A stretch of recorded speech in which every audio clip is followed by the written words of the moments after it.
Assalamualaikum warahmatullahi wabarakatuh. Saya Herina dari kelas PGMI B19. Di sini saya akan menjelaskan bagaimana strategi seseorang agar cepat menghafal Al-Quran, serta manfaat dari menghafal Al-Quran beserta dalil-dalilnya. Baiklah, kita langsung aja pada poin yang pertama, yaitu bagaimana strategi seseorang dalam menghafal Al-Quran. Di sini saya akan menjelaskan menurut Dr. Andus Ahsin W. Al-Hafiz dalam bukunya yang berjudul Bimbingan Praktis Membaca atau Menghafal Al-Quran. Yang pertama, strategi pengulangan ganda, di mana dalam strategi ini dilakukan dengan cara mengulang-ulang bacaan atau hafalan ayat yang sudah dihafal sebelumnya. Di mana misalnya di pagi hari kita sudah menghafal satu muka, maka untuk memantapkan hafalan dan bacaan dari ayat Al-Quran yang sudah kita hafal tersebut agar cepat melekat pada pikiran, pada hati dan lisan kita, maka diharapkan pada sore hari agar kita mengulang kembali bacaan atau hafalan ayat per ayat yang sudah kita hafal di pagi hari tersebut. Seperti halnya kita membaca surat Al-Fatihah, di mana dengan seringnya kita mengulang-ulang bacaan dari ayat per ayat Al-Fatihah, maka kita akan hafal dengan sendirinya. Hafalan dari surat Al-Fatihah tersebut sudah hafal dan melekat pada pikiran, pada hati, bahkan pada lisan kita. Itulah strategi dengan cara pengulangan berganda. Sedangkan strategi yang kedua yaitu tidak mengganti pada ayat berikutnya sebelum betul-betul hafal ayat-ayat yang dihafal sebelumnya. Sebaiknya para penghafal tidak cepat mengganti bacaan ayat berikutnya sebelum bacaan ayat yang dihafal sebelumnya betul-betul melekat pada pikiran kita. Dan strategi yang ketiga yaitu strategi menghafal urutan-urutan ayat yang dihafalnya dalam satu kesatuan jumlah setelah benar-benar hafal ayatnya. Untuk mempermudah proses ini bisa menggunakan Al-Quran pojok, karena Al-Quran pojok ini sangat membantu dalam proses hafalan. Al-Quran pojok ini memiliki ciri-ciri. Yang pertama, setiap juz terdiri dari 10 lembar. Pada setiap muka atau halaman diawali dengan awal ayat dan diakhiri dengan akhir ayat. Yang ketiga, memiliki tanda-tanda visual yang cukup membantu dalam proses hafalan. Sedangkan strategi yang keempat, menggunakan strategi satu jenis mushaf saja. Kenapa menggunakan satu jenis mushaf saja? Karena jika mushaf tersebut diganti, maka pola bacaan yang sudah kita hafal akan membuat kita bingung. Karena di antara strategi-strategi yang memudahkan hafalan Al-Quran yaitu dengan menggunakan satu mushaf. Jika mushafnya diganti, maka akan mengganggu pola hafalan yang sudah kita hafal sebelumnya. Nah, sedangkan strategi yang kelima yaitu strategi memahami pengertian ayat-ayat yang dihafalnya. Memahami pengertian, kisah atau asbabul nuzulnya yang terkandung dalam ayat yang sedang dihafalnya, merupakan unsur yang sangat mendukung dalam mempercepat proses menghafal Al-Quran.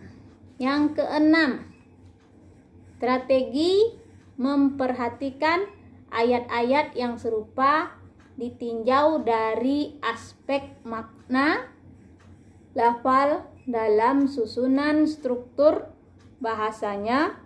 Di antara ayat-ayat dalam Al-Quran banyak terdapat kesamaan atau kemiripan antara satu dengan yang lainnya. Hal ini diperkuat dengan firman Allah dalam surat Quran surat Az-Zumar ayat 23. Nah, sedangkan strategi yang ketujuh yaitu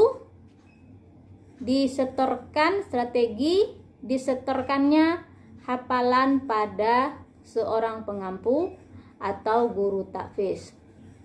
Menghafal Al-Quran memerlukan bimbingan dari pengampu.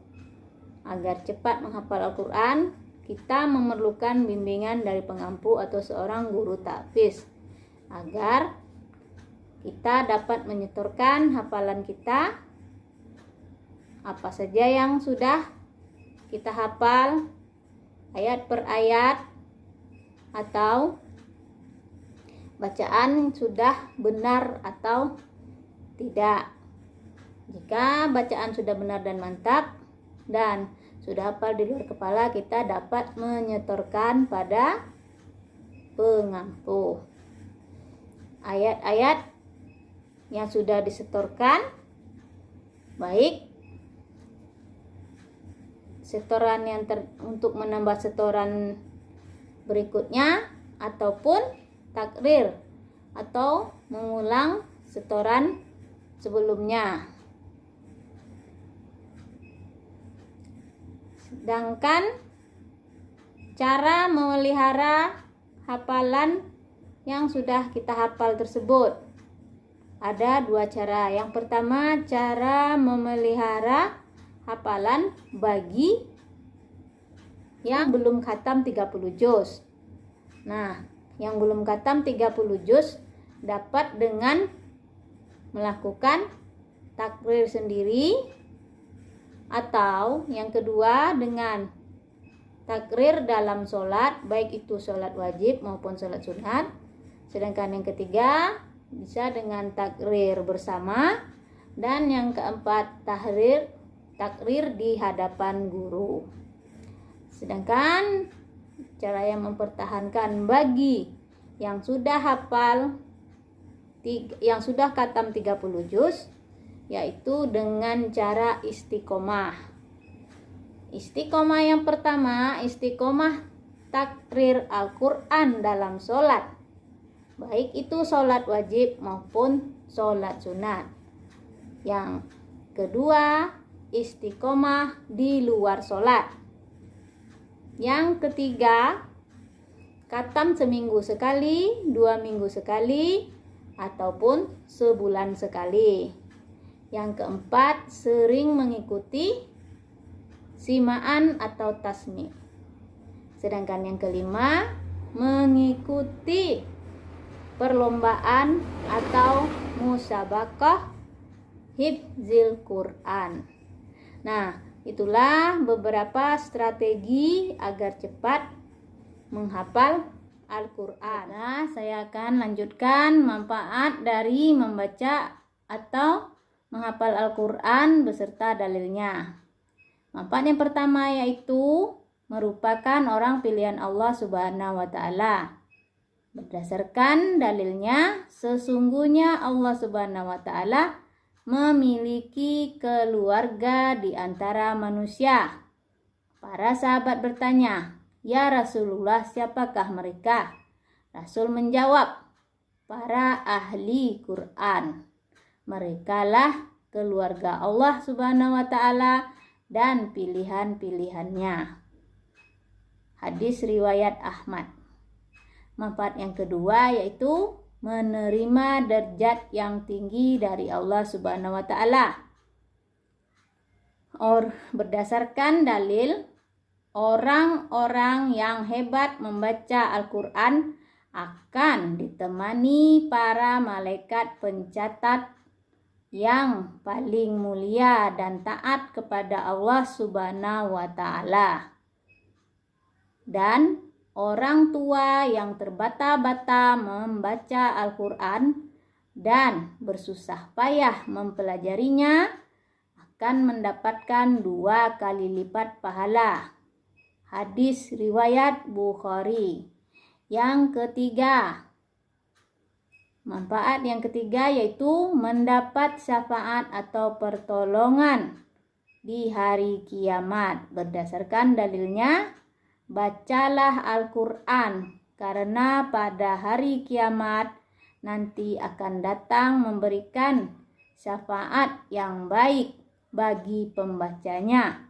Hadis riwayat Muslim. Sedangkan manfaat yang keempat yaitu pahala yang berlipat ganda. Berdasarkan dalilnya, barang siapa yang membaca 1 huruf Al-Quran akan mendapatkan 10 pahala dan akan dilipat gandakan menjadi 10 kali lipat.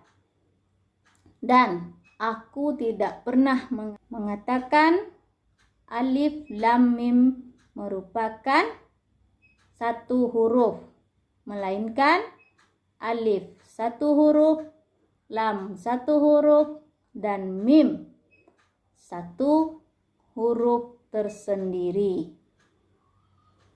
Hadis riwayat Tirmizi. Sedangkan manfaat yang kelima yaitu mendapatkan mahkota kemuliaan atau tahjul karomah. Di sini ternyata bukan hanya penghafal saja yang memperoleh mahkota kemuliaan dari Allah Subhanahu wa Ta'ala, tapi Allah juga berikan kepada kedua orang tua dari penghafal Al-Quran tersebut yang merupakan terbuat dari cahaya